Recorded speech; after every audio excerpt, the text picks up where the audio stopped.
Welcome back to our continuing coverage of UFC 247 here in Houston, Texas. Ariel Helwani, Marc Raimondi, Brett Okamoto. And yes, we have found Marc Raimondi. We lost him at the end of 246 in Las Vegas, but he's still here. Kicking it, standing anywhere. Strong. Well, we never went anywhere. We missed you for the post-fight wrap-up, so. Easy guy to lose sometimes. Oh, wow. That was, dare I say, a low blow. That was a short because he's always running around doing such great work. That's right. I agree. All right, Anyhow, let's get the ball rolling. We're here. Yes, we are here for UFC 247. John Jones, Dominic Reyes, light heavyweight title. Of course, Caitlin Chukagian versus Valentina Shevchenko for the women's flyweight title. Marc, you've been here since Wednesday morning. Yesterday they had this new athletes panel thing. I'm curious, and I know this is a little inside baseball, but what do you prefer, the athletes panel that they're doing now with a broadcaster and then the challengers and then the A side, if you will, or the old school open workouts? Well, I bet Dominic Reyes likes the athlete panel, considering he's maybe the only athlete that John Jones has ever fought. Have you heard about this? Yes, I have heard of it. Apple Valley's finest. Apple Valley's finest, of course. I'm teasing, of course. Yeah, the panel is fine. I think John Anik does a good job emceeing it. They ask fighters questions from Twitter, although it is kind of humorous when John Anik has to actually read the Twitter name of the fan that's asking the questions. Sometimes they're somewhat inappropriate. Right. That's kind of funny.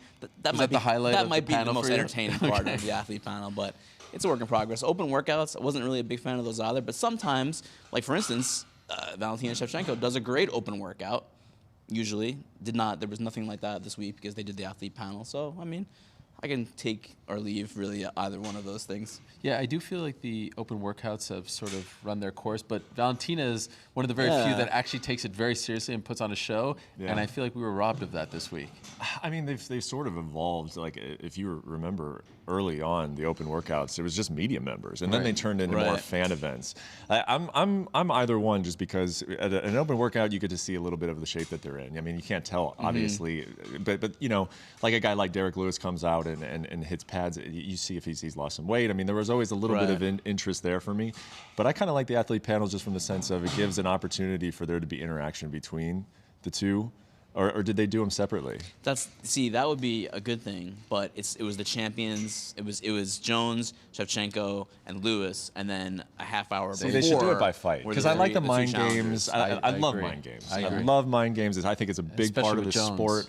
So that's what I would do. Just do a press conference at that point, right? I agree. So you get the interaction. Speaking of Derek Lewis, you spent the afternoon with him. Bit of a different kind of afternoon, if you will. What did you guys do, and how was it? Bougie Brett Okamoto. Bougie Brett Okamoto. Yeah, it was fun because I told him I wanted to do cutting weight with Derek Lewis. Obviously, he doesn't cut weight, or he cuts very little. But I thought we were just going to go and eat a lot of food, and it turns out that Derek is really trying to not eat as much, and he's trying to slim down. He told you, I believe, before his last fight that he was going to come in like the 250s. He didn't. He came in at 265. So I asked him about that, and he said, well, maybe I'll be a little lower than 265 this time. But it's interesting because what he said is, I asked him why, why are you doing this?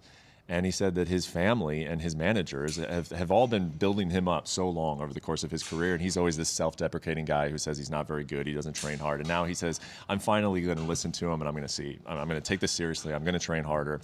I mean, we've heard him say similar things to that in the past, but if he gets on that scale on Friday and he weighs less, and then he has a good performance against Ilir Latifi, I think that there's at least the potential that a new Derek Lewis is coming to Houston. Yeah, he's celebrating his birthday tomorrow, 35 years young. He told me earlier today he's expecting to weigh 264, so he's not fibbing. So he didn't lie to me. Yes. He just he's not incremental moves down. That's right. But how about Ilir Latifi, who's making his heavyweight debut?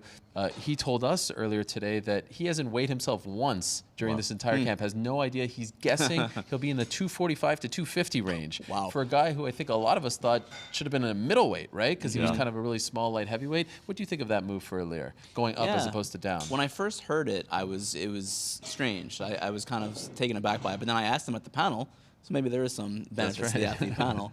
How much was he actually cutting? And he said up to 35 pounds. So he was cutting, like, he was from 240 going to 205, which is a substantial amount. So maybe this is good. I think he'll have a big speed advantage at heavyweight, but he's a shorter guy. And take it from me, I know about being a shorter guy. It's not always not always that easy. I'm interested to see what this transformation in his body is going to look like, because he doesn't have a whole lot to distribute. That's right, and he was already blocky. Yeah, so you add 40 pounds to a blocky individual. Yeah. I mean, I'm intrigued. I'm intrigued to see. I am him on intrigued Friday. as well. Thick with 2 C's. With 2 C's, Okay. yes, not with a CK. Right. As far as media day is concerned, Yes. anything stick out? I actually have a good Derek Lewis anecdote. Derek Lewis and Lauren Murphy are now teammates, training partners. Lauren Murphy moved from Arizona to Houston, now trains with Derek Lewis under crew Bob Perez. And they're like best pals almost, in the gym at least. They kind of give each other a lot of crap. There's two people who have very little filter, and they like to joke around. And Lauren Murphy made believe that she hit Derek Lewis's Lambo in the parking lot, his Lamborghini in the parking lot, and Derek Lewis freaked out about that. And then Derek Lewis they have a game of one-upsmanship. Wow. And I just think it's so cool that two people from very different walks of life, right, have now become friends. And Derek told me that Lauren is one of the coolest women he's ever met. He really enjoys her company. Including his wife. That's a dangerous statement to make. I didn't ask any follow-ups there, but I think it's cool because Derek Lewis is a guy from Louisiana, lives in Texas.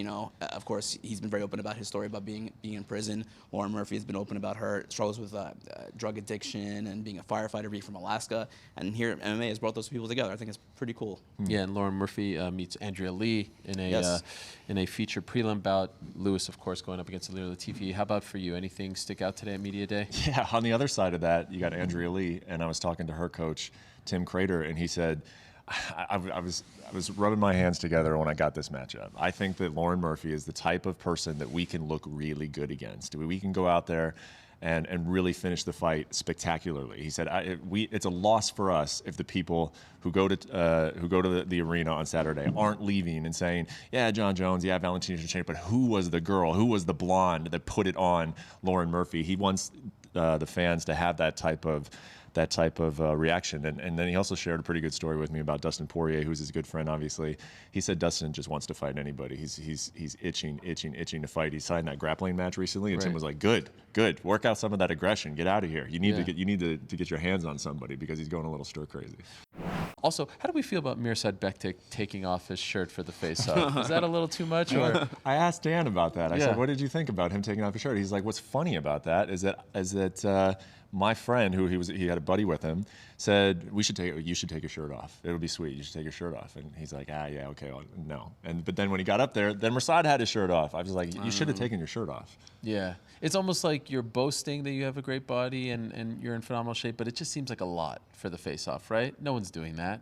I give a point to Mirsad. If I take my shirt off and my opponent doesn't, I feel like I got the better. And here we are talking about it, so I guess it's a victory and for. I would say that if I looked like Mirsad Bektic, I'd be wearing the blazer and no shirt underneath right now. All right, maybe tomorrow we can rock that look.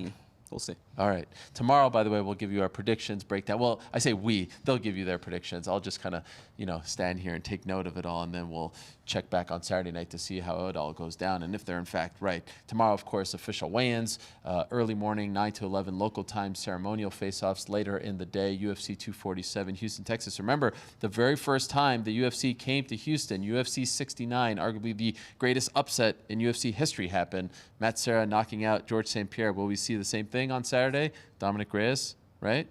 Could be, maybe. Maybe. All right. Stay tuned tomorrow. We'll tell you if it actually will happen. For now, though, we'll say goodbye. For Marc, Brett, I'm Ariel. Thank you for watching. For Ray and Charlie as well, we'll see you on Friday. Thanks for watching ESPN on YouTube. For more sports and analysis, download the ESPN app. And for live streaming and special content, subscribe to ESPN+.